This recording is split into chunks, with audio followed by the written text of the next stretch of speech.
When sodiums get to rush back out, and calcium gets, and the ATP's gone, and calcium, and everything gets to go back in, the process started. That whole process of the muscle contracting, which needed the calcium, the ATP, the contractile proteins, okay? It started with the nerve releasing that neurotransmitter, affecting the plasma membrane, causing that muscle to contract.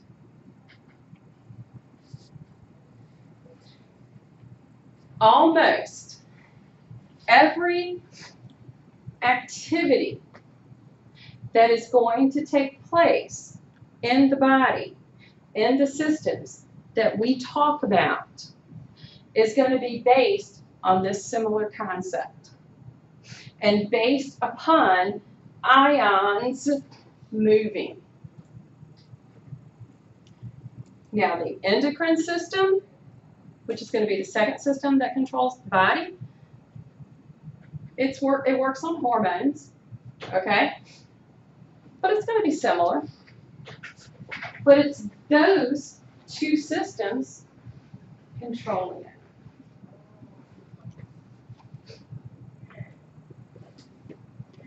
So we have to get the ions across the plasma membrane.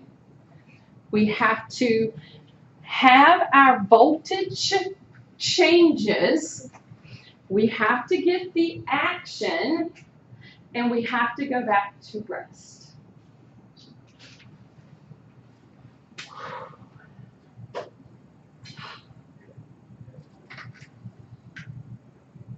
Questions?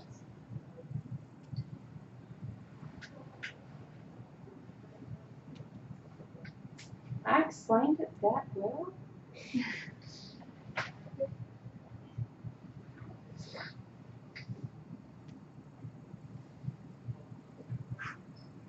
Okay. Can you just explain the last part of it, like how it stops the positive reaction? So, one of the things that, now, because we're looking at this in relationship to skeletal muscle, okay, skeletal muscle, we can have contractions of skeletal muscle that are not so strong, and then you can have contractions of skeletal muscle that are, or, okay, you know, the Charlie horse, whatever the case might be, okay? There are strengths that occur. So what that means is the influx of the sodiums, the movement. So depending upon too much or too little can determine what's going to be the strength of that contraction, how tight it's going to be. Once the contraction is done, with skeletal muscle can withstand contraction longer and stronger than the other two muscle types of the body. Does anybody remember the other two muscle types?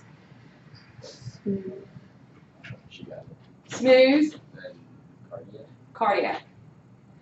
Smooth muscle, that's kind of an all to itself, but we're going to talk about it. Cardiac muscle. We can't have that have a sustained contraction. That's a heart attack. Okay? That's not going to be fun. But skeletal muscle can. So we could actually have this influx of the sodium be higher and greater and stronger, and we can get a sustained contraction, but eventually we're going to give out. It's either going to give out of sodiums that can come across, or it's going to give out of ATPs. So either way, that cell will go back to rest. But it could actually take Doesn't sound like a long time. It could be seconds to minutes or more. Heart can't withstand that. Smooth muscle, like I said, it's kind of, nah, we'll get to that. All right. So skeletal muscle itself, even though it can withstand contraction longer and greater, it's either going to go back to rest, or we're going to give out of those ions or the ATP. And that sodium potassium pump will try to make it equal again, or death ensues. So the voltage, I understand the first pump, but when the voltage, like what triggers that one? Well, because the first pump was the ligand gated, and for any of this to get started, that had to happen. Now, we don't have any more of the ligands because we only have one point of attachment for the nerve. So, in order to affect the rest of the cell, the proteins that we will find are termed voltage gated. This one is termed ligand gated because something had to attach. For this gate to open, the only thing that had to happen, the charge inside the cell, only had to go from negative to positive. And therefore, it was the change in the voltage that made it open. And then for the sodium potassium pump to get activated, it has to get to the threshold, and then that switch happens? Well, you have to get to threshold is when you're going to have contraction occur no matter what. And every cell of the body, especially muscle and nerve cells, because this is an electrical event that occurs, it's measured, and there will be a point that you reach optimum electricity. So it's usually roughly about plus 35. In other words, that's what the sodiums have brought the inside of the cell to be. They've taken it from being negative 35 to positive 35. In some cases, diseases, manual manipulation, like because one of the things that happens, for example, like when you have knee surgery, the quads shut down. It's a self-protection for the leg. And so they actually have to bring them back to life. And that's why they put those electrodes on the muscles and send an electrical current so strong that it's actually painful. So if it goes too high, you end up having pain. Under normal circumstances, hopefully that muscle contracting doesn't cause pain. But it can, based on the stimulus that's given. Okay.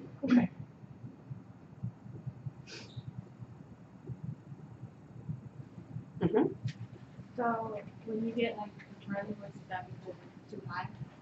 When you get Charlie horses, yes. Usually what's happened is there's a strong stimulus that came in, and it's a sustained stimulus.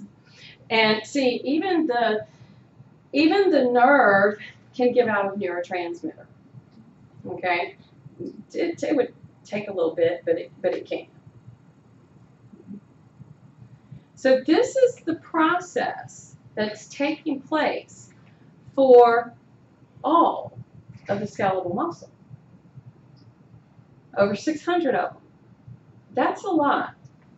This is the reason when I go back to talking about the ions, okay, of course we know them as electrolytes, okay, that's how we read about them, that's how we hear about them, but those are the charged particles, and it's one of the reasons that stuff like Gatorade and Powerade and stuff like that is so popular, because people think that if they're doing a physical activity, okay, that they need that. You only need those types of drinks if you're a professional athlete. If you are, say, for example, a football player, basketball player, Olympic athlete. Other than that, chances are you're not pushing your body to the point every day where you're going to need to replace those electrolytes. You're creating a lot of expensive urine in those cases. Sometimes that over intake of those ions can begin to also affect the kidneys. So that's why it's not always a great idea.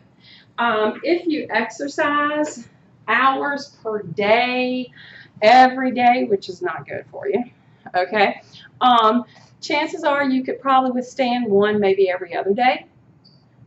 I mean, have you ever known people that that's all they drink? It's like the Powerades or the Gatorades or something like that. Mm-hmm. You know, I mean, it's like, okay, you're really hurting more than helping.